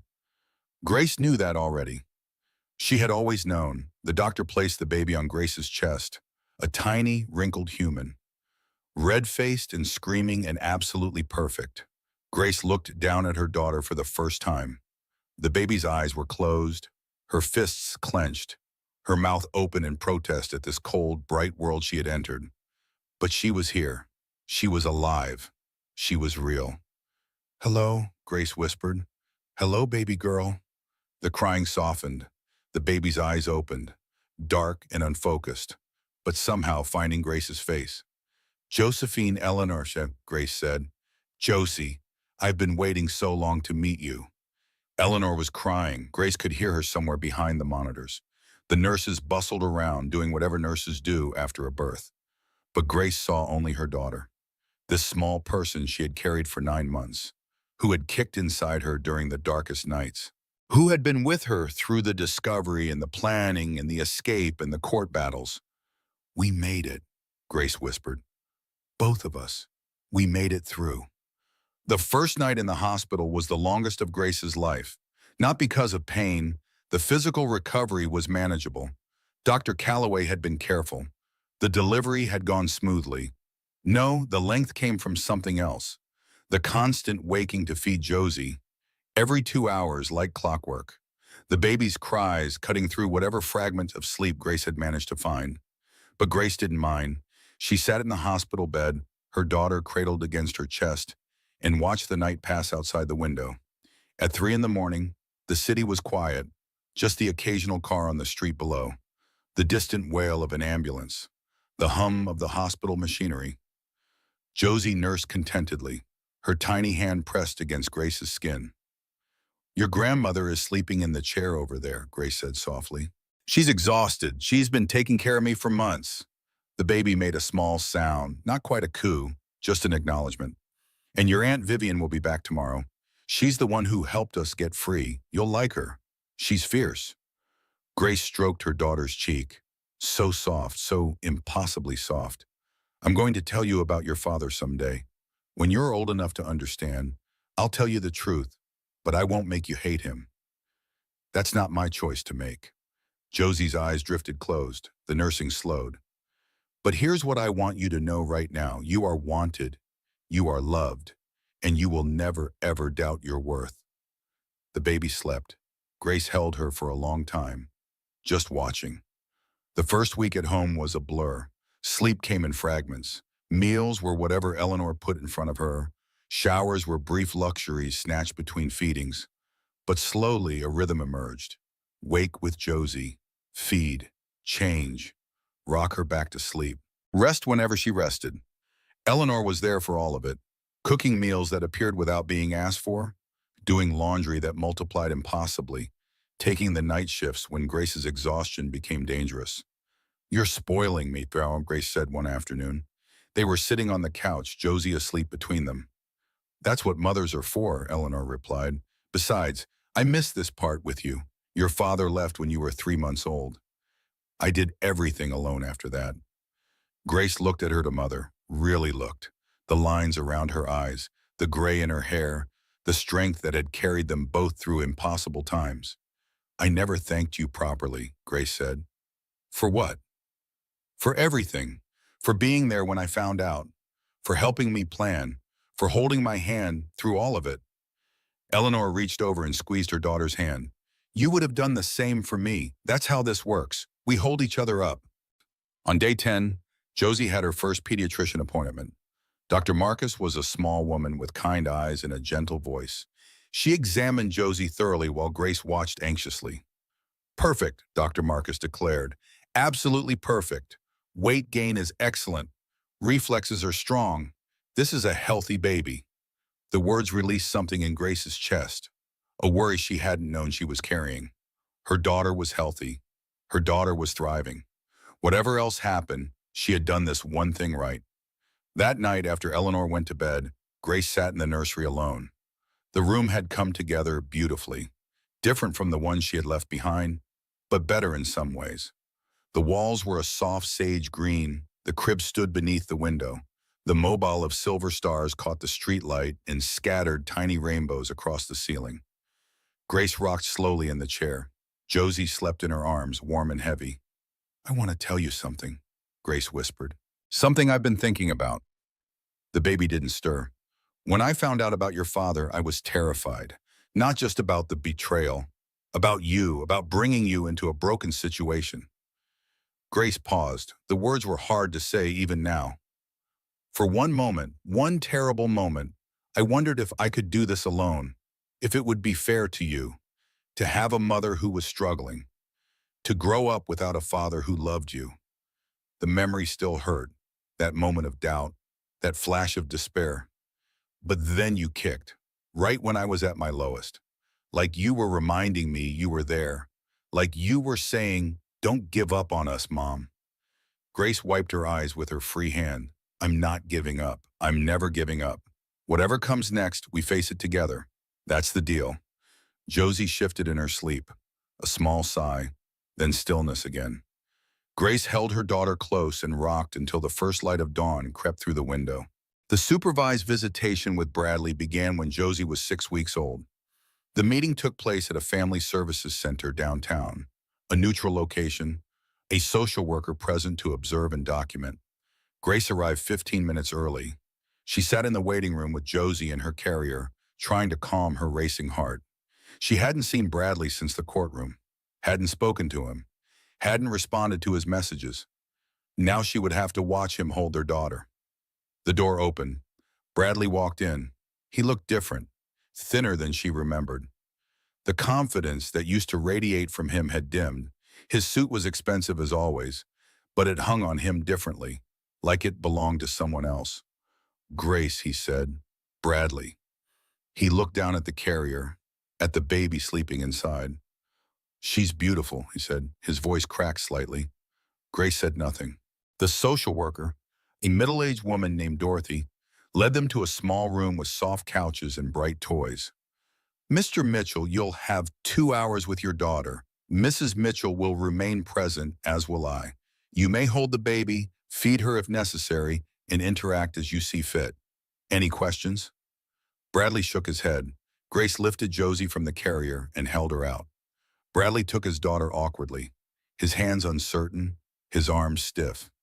Josie opened her eyes, looked at this stranger holding her, and began to cry. Not a hungry cry, not a tired cry. The cry of a baby who doesn't recognize the person holding her. Bradley's face fell. What do I do? He asked. Rock her, Grace said, gently. Talk to her. He tried. His movements were jerky, his voice too loud. Josie cried harder. After 10 minutes, Bradley handed her back. She doesn't like me, he said. Grace took her daughter, settled her against her chest. The crying stopped almost immediately. She doesn't know you, Grace said. That's your choice to change. Bradley stayed for another 90 minutes. He watched Grace care for their daughter, asked occasional questions about feeding schedules and sleep patterns, But he didn't reach for Josie again. When the visit ended, he lingered at the door. Grace, he said, I know things got ugly, but maybe we could talk sometime, just us, about what happened. No, just to clear the air. There's nothing to clear, Bradley. You made your choices. Now you live with them. She gathered Josie's things and walked past him without looking back. In the car, she buckled the carrier into the base and sat for a moment before starting the engine. Her hands were shaking. She hadn't realized until now. It's okay, she told herself. It's over. You did it. Josie gurgled from the back seat, a happy sound. Grace laughed, a release of tension she hadn't known she was holding. You're right, she said to her daughter. Nothing to worry about. Let's go home. The next scheduled visit, Bradley didn't show, or the one after that. By Josie's 3-month birthday, he had seen his daughter exactly twice. Grace didn't chase him, didn't send reminders, didn't make it easy. If he wanted to be a father, he knew where to find them. The magazine feature came in the 4th month. A reporter named Sarah Chen was writing a series about single mothers building businesses. Someone had recommended Grace.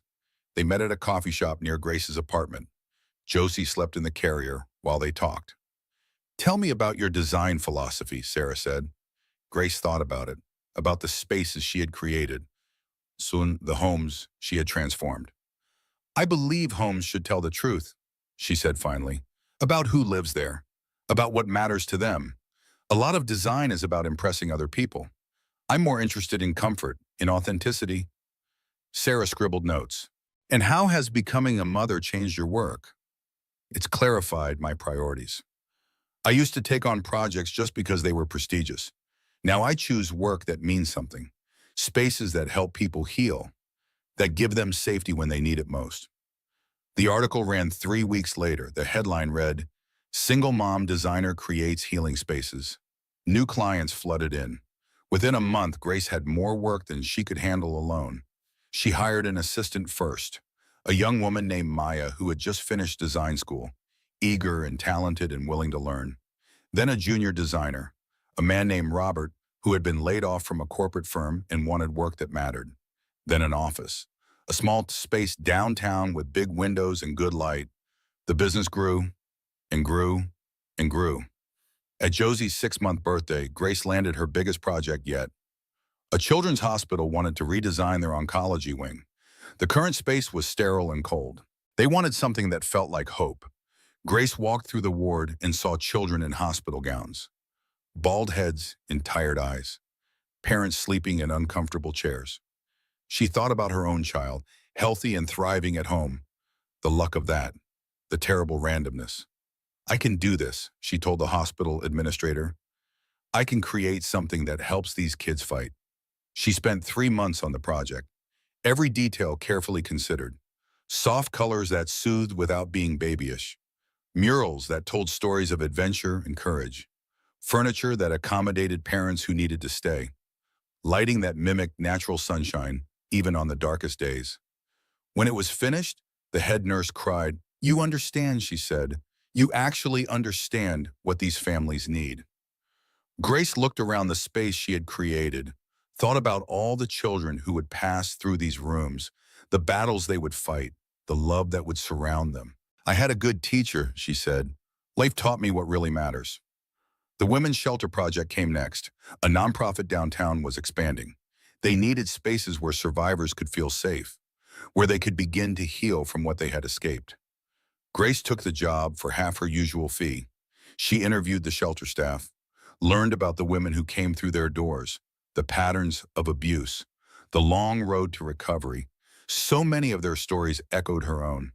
The charming partner who turned controlling, the slow erosion of self-worth, the moment of awakening, the terrifying leap into the unknown.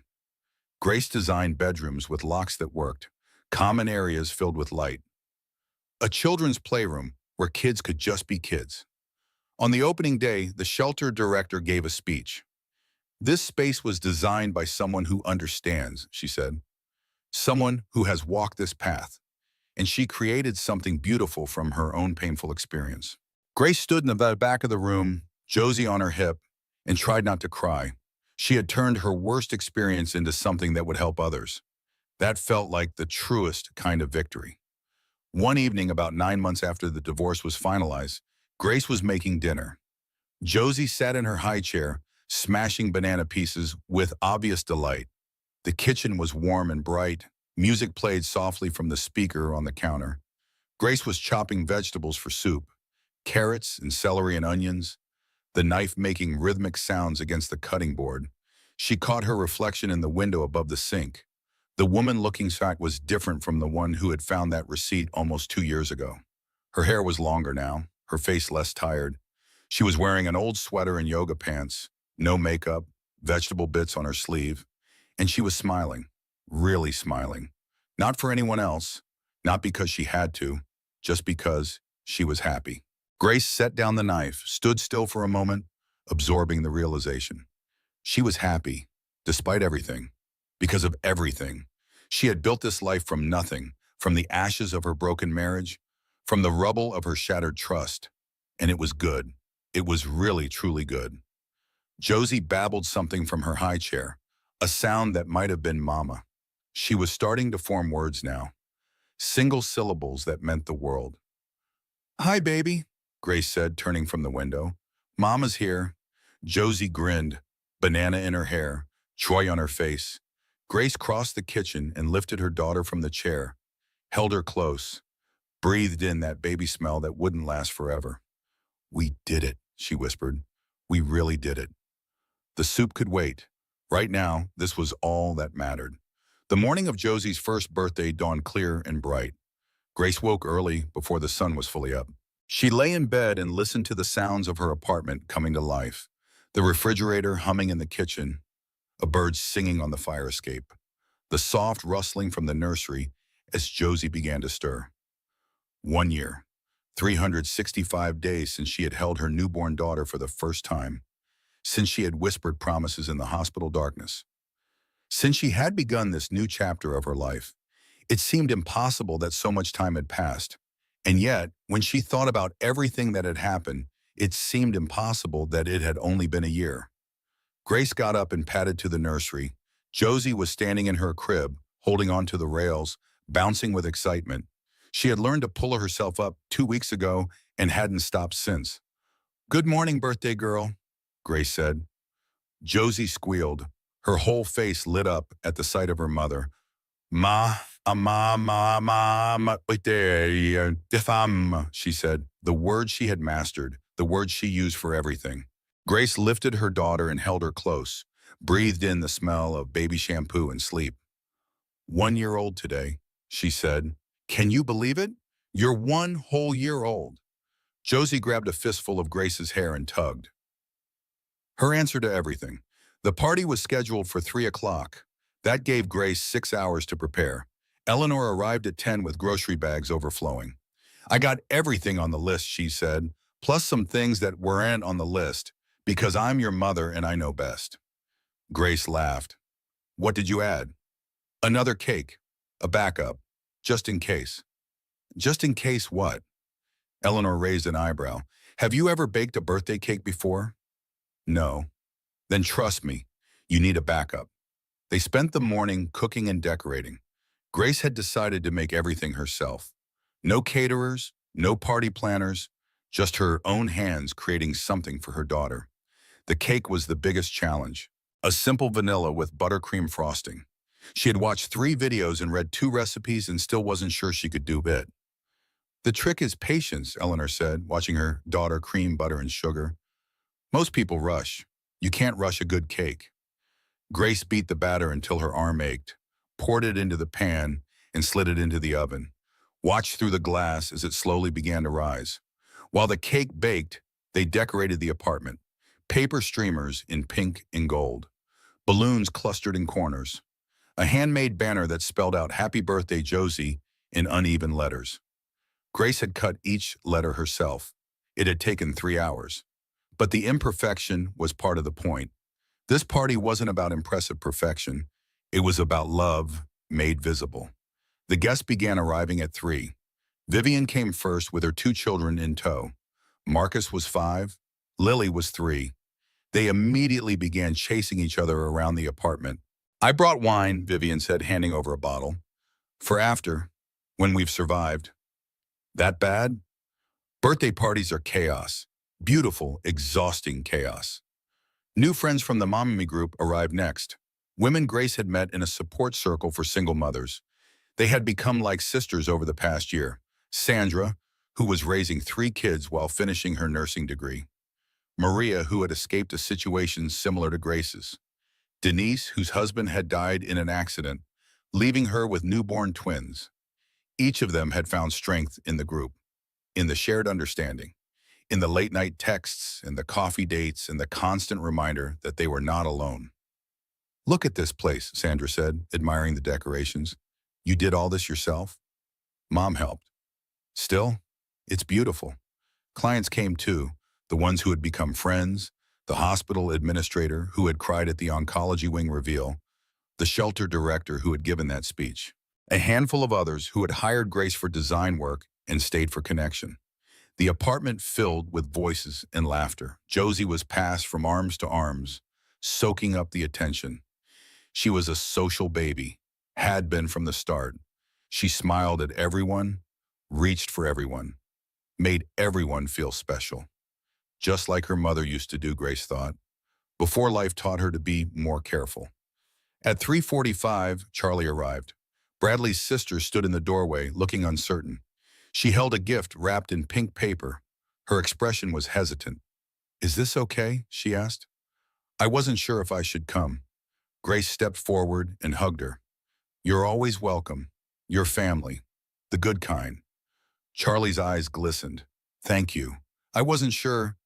I'm sure Josie loves her Aunt Charlie. They had built an unlikely friendship over the past year. Charlie had testified at the final custody hearing. She had brought documents from her parents' house. Old emails, old photos, evidence of Bradley's pattern that stretched back to his college days. Her testimony had been devastating.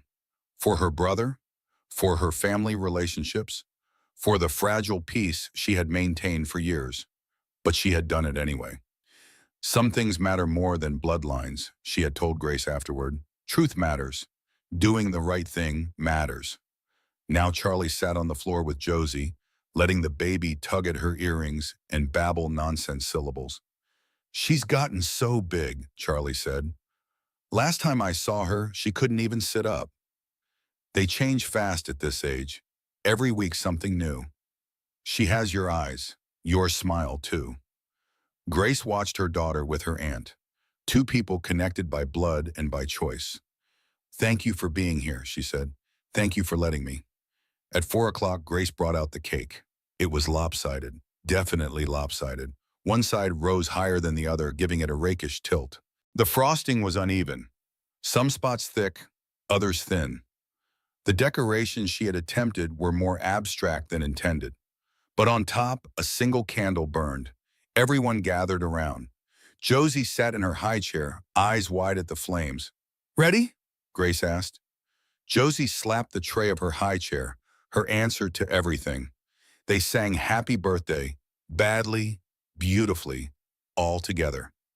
Josie watched with something like wonder, at the faces surrounding her, at the voices raised in celebration, at the candle flickering in front of her. Make a wish for her, Eleanor whispered in Grace's ear. Grace closed her eyes. The wish came easily, the same one she had whispered in the hospital a year ago. Let her know her worth. Let her never settle. Let her always, always choose herself. She opened her eyes and helped Josie blow out the candle. Everyone cheered. Josie screamed with delight, not understanding what had happened, but knowing it was good. Then the cake was cut. And the 1-year-old birthday girl got her first taste. She smashed her slice with both hands, smeared frosting across her face, in her hair, up her arms, giggled with pure, unfiltered joy. The adults laughed. Phones came out to capture the moment. Grace stood back and watched. Her daughter, her friends, her family, her home, all of it built from nothing, from the worst moment of her life, from the discovery that everything she believed was a lie. And yet here she was, surrounded by love, watching her child celebrate being alive. Something shifted in Grace's chest, a loosening, a release. She had done it, really done it, Not just survived, but thrived. The party wound down around 6. Guests departed with hugs and promises to do this again soon. The apartment emptied slowly, leaving behind scattered wrapping paper and half-eaten cake. Vivian was the last to go. "You okay?" she asked at the door. Grace nodded. "Better than okay." "Good. Because I need to tell you something. About Bradley." The name still triggered a reaction. A tightening in her stomach. A quickening of her pulse. "What about him?" Vivian glanced back to make sure Eleanor was occupied with Josie. Danny sold her story. A gossip website paid her for the inside account of the affair. Grace processed this. "When?" "The article goes live tomorrow. I saw an advance copy through a contact. It's not pretty for him." "How not pretty?" "She names names, gives dates, describes the whole thing in detail, including how he told her he was planning to leave you after the baby came, how his mother helped coordinate." Grace leaned against the doorframe. She wasn't sure what she felt. Not triumph exactly, not satisfaction, maybe something like closure. "There's more," Vivian said. "Other women are coming forward. 2 ex-girlfriends who had similar experiences. They're talking to the press. The pattern. Exactly. Everything we documented for the custody hearing is about to become public knowledge." Grace thought about Bradley, about the image he had cultivated so carefully. The charming executive, the dedicated family man, the pillar of his community. All of it about to crumble. "How do you feel about that?" Vivian asked. Grace considered the question. Really considered it. "I don't know," she said honestly. "I thought I would feel something more. Victory, maybe, or vindication." "And you don't?" "I feel nothing, like it's happening to someone else, in a story I used to read but don't anymore." Vivian smiled. "That's healthy, actually. That's you moving on." After Vivian left, Grace helped Eleanor clean up. They worked in comfortable silence, gathering plates and cups, folding the tablecloth, taking down the decorations. Josie had fallen asleep in her pack and play, exhausted from the excitement. Her face was still streaked with the frosting remnants. "Good party," Eleanor said. "The cake was a disaster." "The cake was perfect. Josie loved it." Grace laughed. "She loved eating it. That's not the same as it being good." At this age, that's exactly the same. They finished cleaning and sat on the couch. The apartment was quiet now, the aftermath of celebrations settling into peace. "Can I tell you something?" Grace asked. "Always." "I thought about him today. Bradley. When I was watching Josie with everyone, I thought about the fact that he wasn't here." Eleanor waited. "And I realize I don't miss him. I don't wish he was part of this. I'm not or angry or anything. I just noticed his absence, like noticing a piece of furniture that used to be in a room. And then I moved on." Eleanor reached over and squeezed her daughter's hand. "That's healing," she said. "Real healing. Not pretending you were never hurt. Just not being hurt anymore." "Is that what it feels like? Healing?" "That's exactly what it feels like." The next few months brought the slow unraveling of Bradley Mitchell. The article was everything Vivian had warned about, and worse. Danny told her story in vivid detail. The secret relationship, the promises Bradley made about leaving his wife. The moment she realized he had been stringing her along, just like he strung along everyone else. But the most damaging parts came from the other women. 2 ex-girlfriends, one from college, one from his 20s, both telling similar stories of charm that turned to control, of manipulation that escalated to cruelty, of accusations of instability when they tried to leave. The pattern Grace had discovered was now public knowledge. Bradley's firm asked him to take a leave of absence. The partners didn't want the publicity, didn't want clients asking uncomfortable questions. Then the leave became permanent. Then other professional doors began to close. Grace heard about it from Charlie, who still maintained some contact with her brother, not out of loyalty to him, but because someone needed to watch, to make sure he didn't spiral into something dangerous. "He's living in Mom and Dad's guest house," Charlie reported, "drinking too much, feeling sorry for himself." "What about your parents?" "Dad's angry, not at Bradley's behavior exactly, at him getting caught, at embarrassing the family name." "And your mother?" Charlie's face tightened. Mom's still insisting you're the villain, that you drove him to it, that none of this would have happened if you had been a better wife. Grace had stopped being surprised by Peggy's delusions. Some people can't see the truth even when it's in front of them, she said. It would require them to admit they were wrong. She sent you a letter, didn't she, asking to see Josie? She did. Mom responded for me. What did she say? That when Peggy is ready to apologize for what she knew and when she knew it, we can discuss visitation. Charlie nodded slowly. That's fair. More than fair, honestly. Has she said anything about apologizing? No, I don't think she ever will. Grace accepted this. Some relationships couldn't be repaired. Some people couldn't change. The best you could do was protect yourself and move forward. The final divorce papers arrived on a Tuesday in March. Grace had been waiting for them, knew they were coming, had prepared herself. But still, holding the documents in her hands, she felt the weight of the moment.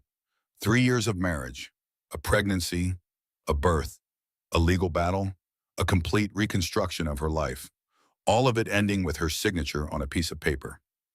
She signed at the kitchen table. Josie played on the floor nearby, stacking blocks and knocking them down. Grace Mitchell became Grace Bennett again. The name she was born with, the name she would carry forward.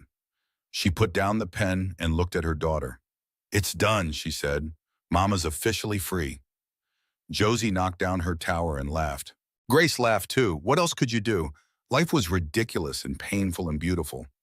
Sometimes all at once. She sealed the papers in the envelope, addressed it to the lawyer, set it by the door to mail.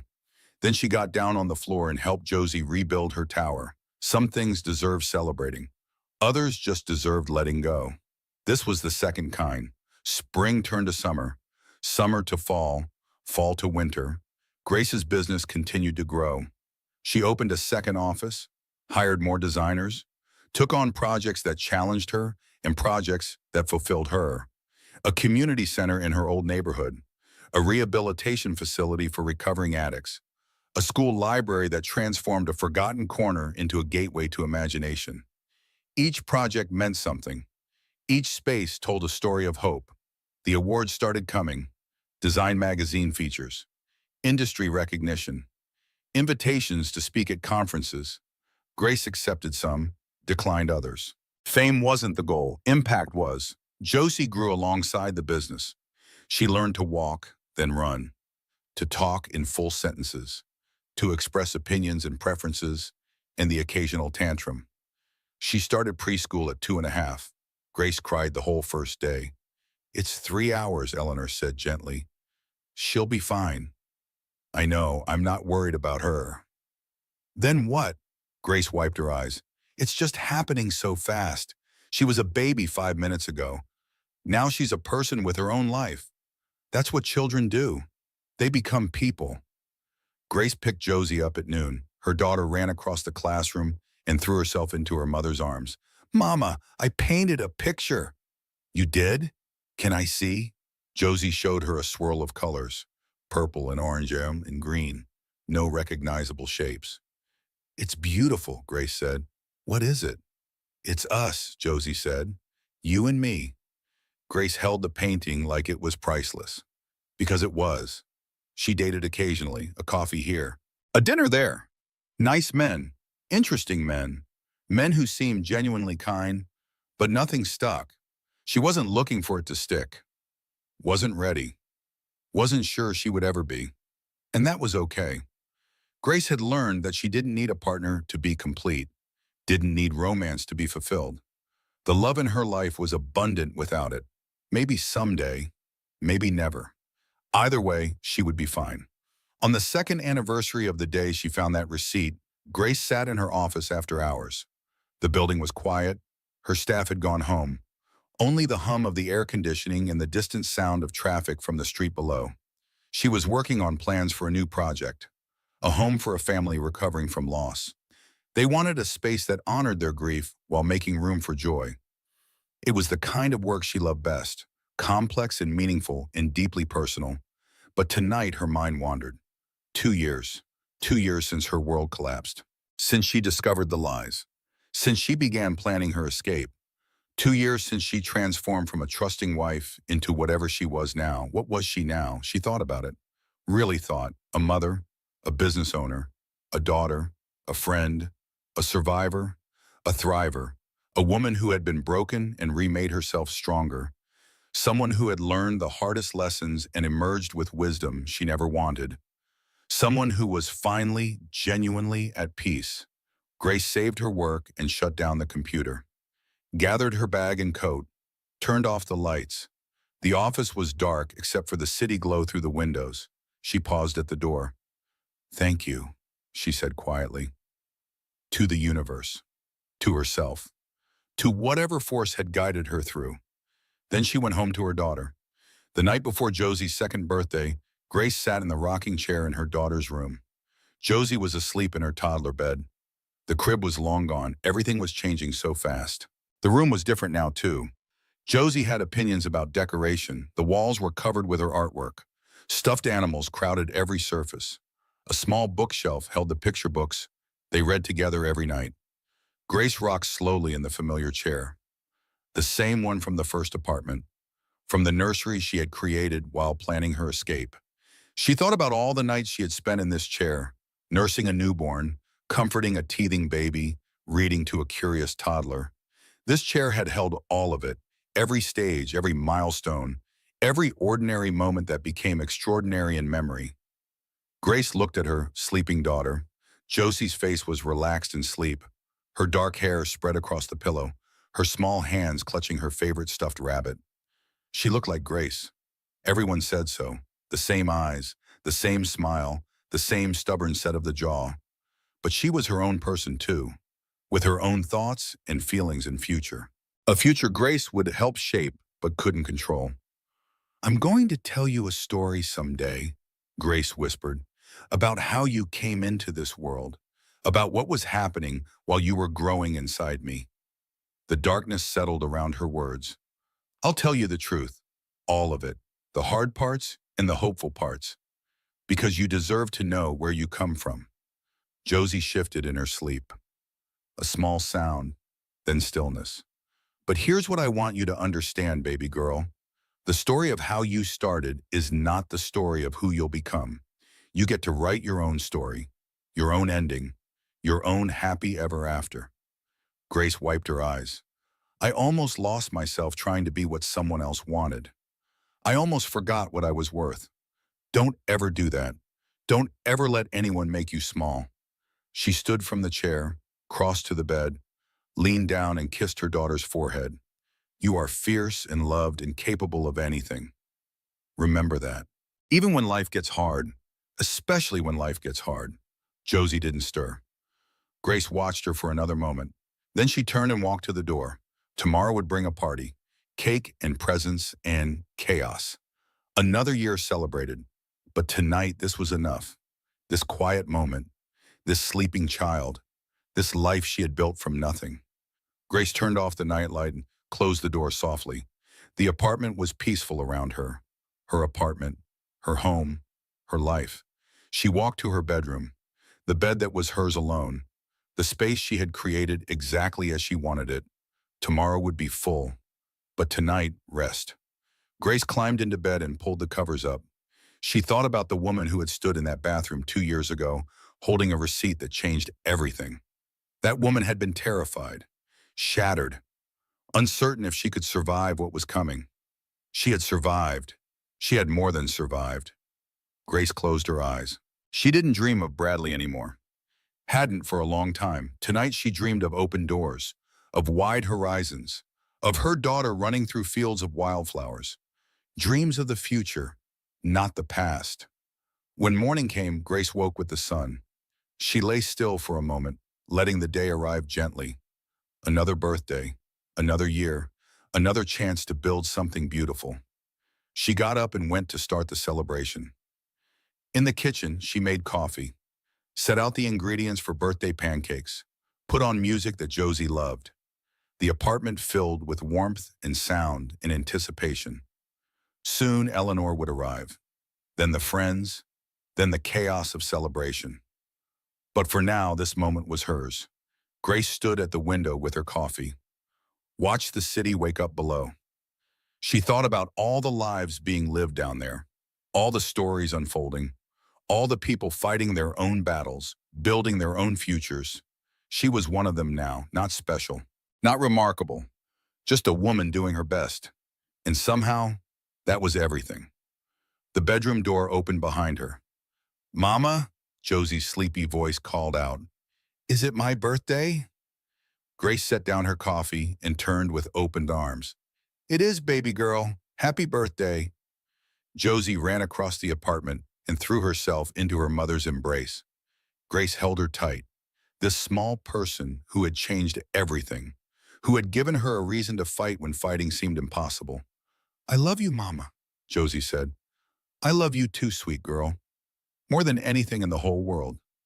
They stood together in the morning light, mother and daughter, survivor and proof of survival.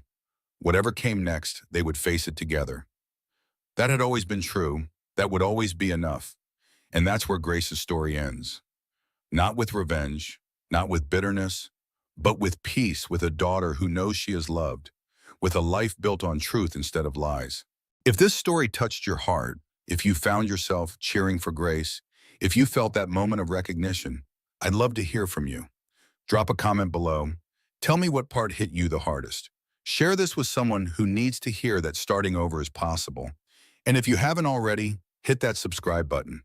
Because every week, I bring you stories just like this one. Stories of strength, stories of survival, stories of women who chose themselves. Until next time, take care of your heart. You only get one.